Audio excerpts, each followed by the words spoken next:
Welcome to this episode of YouTube where Grizzer is showing you what it's like to have a deer leg back. He's pretty excited about it. So once we started the behind the scenes program and we knew we were over the issue with his abscessed teeth, he's now getting a deer leg or a beaver for that Friday behind the scenes program and kind of enjoying that.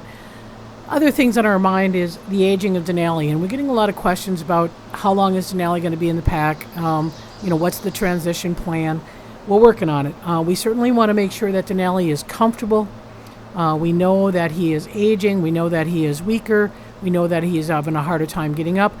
But yet he's still wagging his tail. He's still right there eating, actually getting more food than he should. But he's still an active pack member, but we are obviously very aware of his aging condition. And so we are especially aware of the fact that the two 4-year-olds are young and spry and are wolves, and wolves have a tendency to look at weakness, and aging is one of those weaknesses. So I am working on things, trying to make sure that we can understand some of the dynamics, and this is a great example of that tension that's between Denali and Grayson.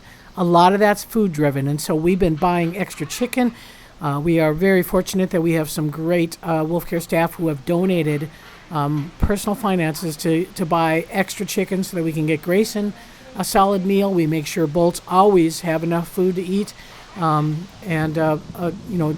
Denali, in competing with the deer and the beaver, we are obviously wanting his weight to go down, but he's actually looking fairly good in the summer weight. So regulating his weight is one of those challenges that we will deal with once he gets into retirement. But at this point, we watch for how comfortable he is. The challenge that we've had a lot of wind, and you see that what we call airplane ears off to the side. Hard to be comfortable when it's really windy, and so wolves have a tendency not to like wind. It impacts their ability to smell, their ability to hear.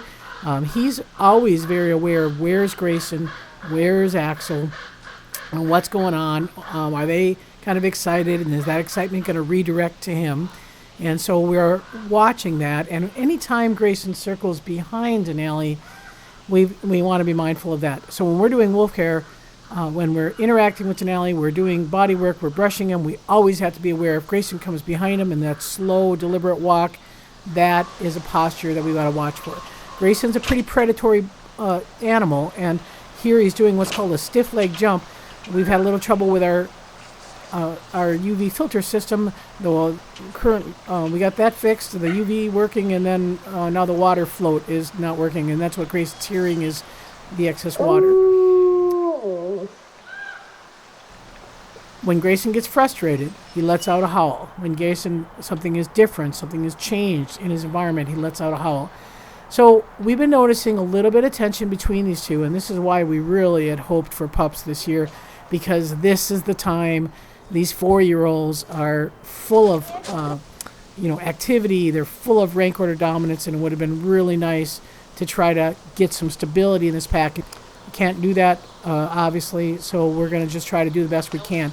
So we manage and try to keep as much comforts as we can. So comforts for Denali are a good bed of wood chips on top of the den. He likes to lay on top of the den. The wood chips have abilities, kind of natural properties to reduce bugs. It makes it easier. But you can see here, again, tail wagging. He's excited, but Axel is jumping up on him, and that's a concern. Denali's hips cannot take that kind of pressure, that kind of excitement from him. So we're trying to figure some things out to keep Axel occupied in the time frame. Also, we got to talk about Bolts. Bolts did have a medical diagnosis of odontoblastoma on his lower gum. We're kind of watching that. He is getting attention, but it's early in the morning when wolf care staff can get in there right away, and while the meds are being done. Other than that, he's going up into the woods, and he's becoming a nocturnal animal. This is his pattern in the summer bugs. So he's coming down usually middle of the night, anywhere from 2 to 4 in the morning. We see him down. We know that he's drinking. We know that he's eating, and we're also feeding him extra food in the morning during the meds. But we're leaving food in the medical pen. And that's the little chute that you might see just if you watch the Explore.org camera or watch our Wolf.org cameras. That's the area that he comes in and out of. on a regular basis. That's the medical pen. So that's where we have water. We have, like I say, extra food every day. We have a ring camera on there so we can monitor what's going on. The challenge that we have is that when Bolts isolates himself during the day, he makes himself a target for Axel. And it's really kind of an interesting dynamic. Denali and Grayson have their issues. Axel and Bolts have their issues. And you can see Bolts dealing with Axel, but Axel's tail is high in a T1 tail and excited in a wag. Denali comes over just wagging his tail. Denali, clearly this is going to be a challenge to try to figure out when he should be retired because he likes to be there. He wags his tail, he engages, he comes right in the middle of things. It's not that easy to just, okay, I don't like to see him get, dominant, so I'm going to just put him away. We can't do that. We've got to work on we got to keep his psychological health in mind. He wants to be part of that pack. It's important that he's part of that pack. We learned that lesson with Lakota several years ago. In 2002, we retired her because the humans thought she was having too much. She spent an entire really spring biting at branches, pawing at the fence, biting chains, until we finally said, okay, she wants to be back in, and she made that choice, to live with that pack and to deal with them, which taught us that we cannot make these decisions like human emotions. They've got to be made on wolf time and wolf behavior. So one thing I wanted to share is we are going to do an Explore.org live event, and that's going to be on Friday, the 26th at 11 o'clock Central Daylight Time. This is a video clip from one of the Explore.org cameras. So I'm going to just go on live, be able to chat and ask any questions that people might have. This is in addition to the webinars that I do for the Wolf Center. So the webinars are a fee-paid program to help us support the Ambassador Wolves. The next webinar is July 18th, and it will be talking about the adaptations that wolves have to keep them cool during the summer. You're seeing pretty classic 2 adaptations. Don't do anything and find a cool spot to not do anything in. So we'll talk about that. But I also want to really address the issues of dominance.